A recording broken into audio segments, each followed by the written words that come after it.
మాజీ CM YS Jaganmohan Reddy కూటమి ప్రభుత్వంపై తీవ్ర స్థాయిలో విరుచుకుపడ్డారు.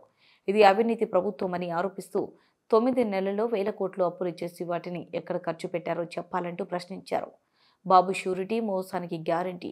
నేడు విజయవాడలో జరిగిన వైసీపీ సమావేశంలో జగన్ మాట్లాడుతూ బాబు షూరిటీ భవిష్యత్తుకు గ్యారంటీ అని ప్రచారం చేశారు. కానీ ఇప్పుడు అదే బాబు షూరిటీ మోసానికి గ్యారంటీ అయింది అంటూ తీవ్ర వ్యాఖ్యలు చేశారు. గత 9 నెలల్లో రాష్ట్ర ప్రభుత్వం 1.40 లక్షల కోట్ల రూపాయలు అప్పులు చేసింది అని తెలిపారు. ఇందులో బడ్జెటరీ అప్పులే 80.820 కోట్లు కాగా ఏపీఎండీసీ ద్వారా మరో 5,000 కోట్ల అప్పుగా తీసుకున్నారు. మన ప్రభుత్వ పాలనతో చంద్రబాబు సర్కార్ పాలనను ప్రజలు పోల్చి చూస్తున్నారు. ఎన్నికలకు ముందు ఇచ్చిన హామీలన్నీ చంద్రబాబు దొంగలు తొక్కారు. వ్యవస్థలన్నింటినీ పూర్తిగా నిర్వీర్యం చేశారు.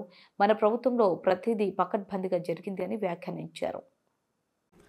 భయపెట్టో ప్రలోభాలు పెట్టో తీసుకోవడం జరిగింది.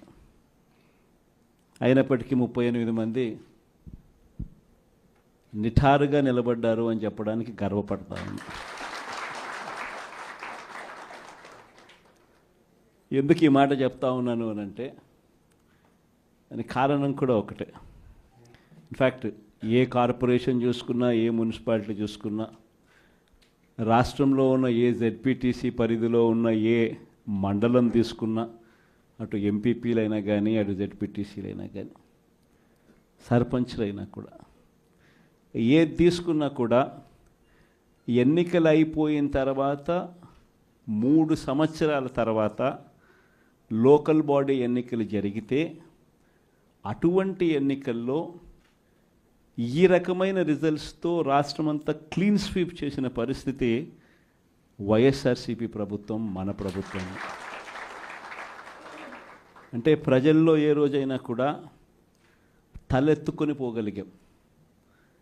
ప్రజలకు ఎన్నికల మేనిఫెస్టో అని చెప్పి ఏదైతే ఎన్నికల వేళ మనం ఏదైతే ఇచ్చామో, చూపించామో, ఏదైతే చూపించి మనం ఓట్లు అడిగామో, ఆ ఎన్నికల మేనిఫెస్టోలో 99% హామీలను నెరవేర్చి ప్రతి నెల ఏ పథకం అమలు చేస్తూ ఉన్నామో బడ్జెట్ ప్రవేశపెట్టే రోజే సంక్షేమానికి సంబంధించిన క్యాలెండర్ కూడా రిలీజ్ చేస్తూ, ఇదిగో ఈ నెల ఈ పథకం, ఇదిగో ఈ నెల ఈ పథకం, ఇదిగో ఈ నెల ఈ పథకం అంటూ క్రమం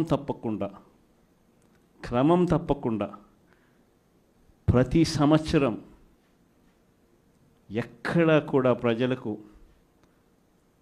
నష్టం జరగకుండా, ఇబ్బందులు పడకుండా, క్రమం తప్పకుండా ఇచ్చిన ప్రభుత్వం ఏదైనా ఉంది అని అంటే అది దేశ చరిత్రలో ఒక వైఎస్ఆర్సీపీ ప్రభుత్వం మాత్రమే అని చెప్తాను.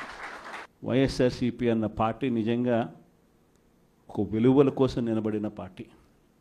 నా దగ్గర నుంచి మొదలెడితే ప్రతి కార్యకర్త కూడా, ప్రతి గ్రామ స్థాయిలో ఉన్న కార్యకర్త కూడా కాలర్ ఎగరేసుకొని ఇది నా పార్టీ అని చెప్పి గర్వంగా చెప్పుకునే,